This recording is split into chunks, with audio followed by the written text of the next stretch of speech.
Alright guys, hey, welcome to the much requested leg workout video. To preface this is not my perfect leg workout. This is just the footage that I was finally able to record.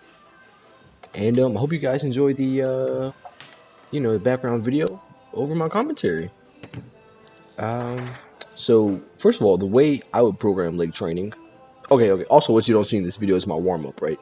So I always warm up on the stationary bike or on the treadmill. Usually the stationary bike, right? About 5 minutes of maximum intensity. Um, just to get the blood pumping. And then after that, when I do legs, I do hip strength and hip mobility. So hip abductions and hip adductions, right? So moving your hips outward and moving your hips inward. And then I would like to prioritize some type of hamstring exercise, right? So that would be like a leg curl or a Romanian deadlift. Something that incorporates the hip hinge, right? Um, Wait, the hip hinge? Sorry, I also finished my drink already, so I'm a little bit more than buzzed. Um, Let me restart that. Just just a hamstring exercise, right? So the way I'll program a leg day would be the warm up, hamstring exercise, compound leg movement, and then freaking quad isolation, right?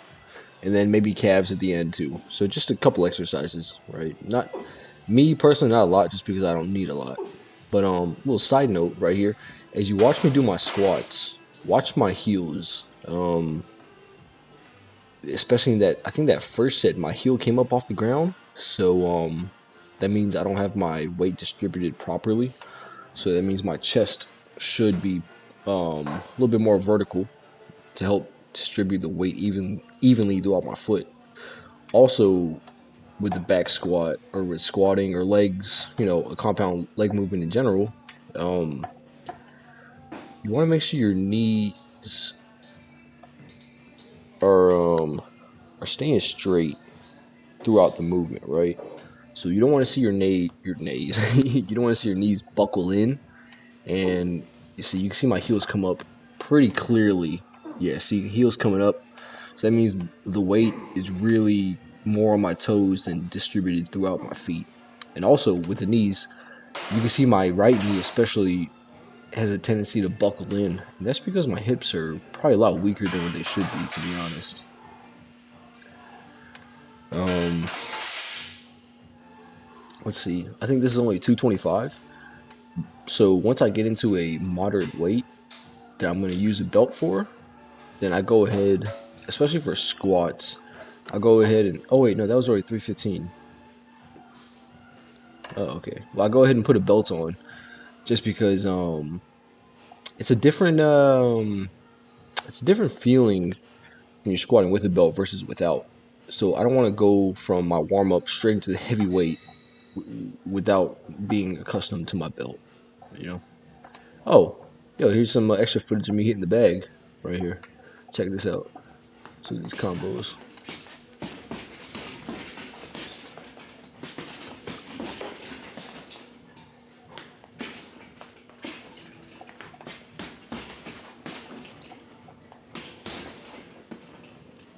Shoot, that's not bad. That's not bad at all. I had taken a couple of weeks off of, from hitting the bag too. But back to the leg workout. So yeah, just to reiterate it: warm up, warm up your hips, hamstring exercise, compound leg movement,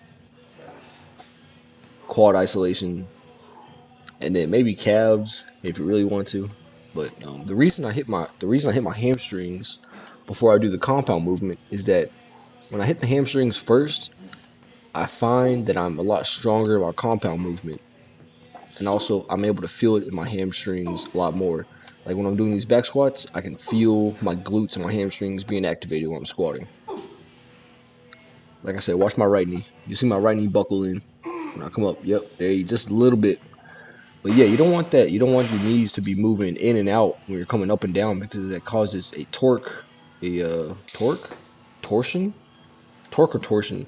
It causes a movement like a grinding force in your knee that's going to cause damage over time and also puts you at risk for injury. A second bad work. Yo, I completely jacked up my wrist doing this today, or yesterday, or the day before.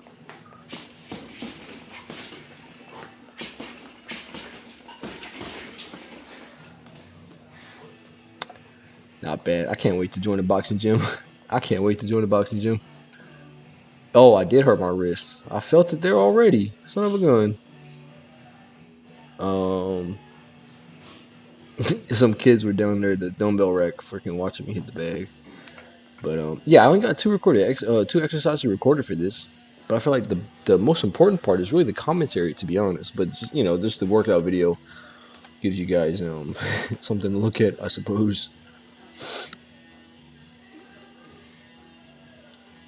Let's see, other leg training tips. Yo, just like every other muscle group. Oh, yo, quick tip, yo, in between sets, right? So after my muscles are already warmed up, after my heart's already pumping and the blood's going, I find that static stretching in between sets is fantastic, right? I feel like it really helps me.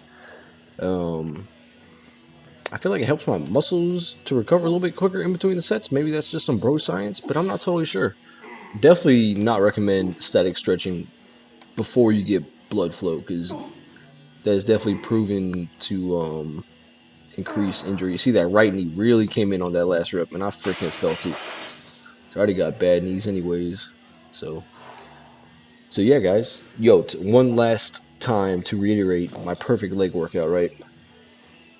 Cardio warm up to get the blood pumping, followed by hip mobility and strengthening, followed by a hamstring exercise, followed by a leg compound movement, right? So like a lower body compound movement. So that could be back squat, front squat, leg press, hack squat, right? I would say the back squat is probably the king of the lower body exercises. If you're going to do one lower body exercise, I would say the back squat for sure. So lower body compound movement followed by quad isolation and then calves if you really want to.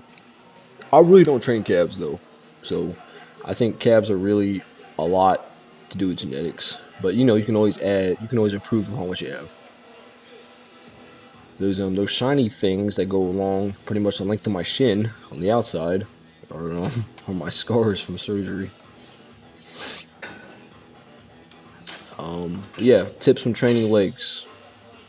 Um, you know, I would say this is the golden tip for any muscle group is the proper intensity, right? You could do all the sets in the world, you can do all the reps in the world, you can do it with perfect form, but if you don't have the intensity, if you're not challenging the muscle, if you're not making the muscle grow, and then it's not gonna grow. Okay, so you can do 10 sets of 10, and if it doesn't challenge your muscle, then it's just a waste of time, right? So the biggest tip I can give you guys for leg training is just to, if you want them to grow, give it the same amount of effort that you would give any other body part. Absolutely. Let's see. I think we got a minute left in the video. Hey, if you made it this far and you enjoyed the content, yo, please drop a like. Drop a like. Yo, let me know what your favorite leg exercise is down in the comments below.